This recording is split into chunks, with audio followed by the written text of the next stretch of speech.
Какво означава да избереш ниша?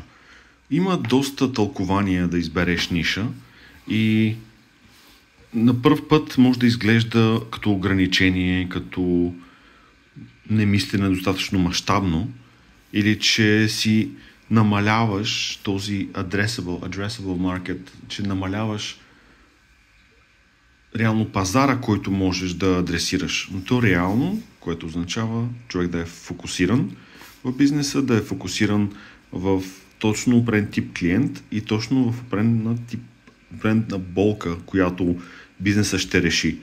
Независимо колко клиенти можеш да обслужиш, независимо колко проблеми можеш да решиш, в началото е точно това, фокусирано.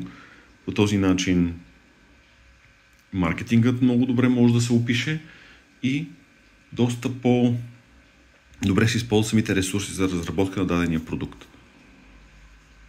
В пъти, даже бих казал.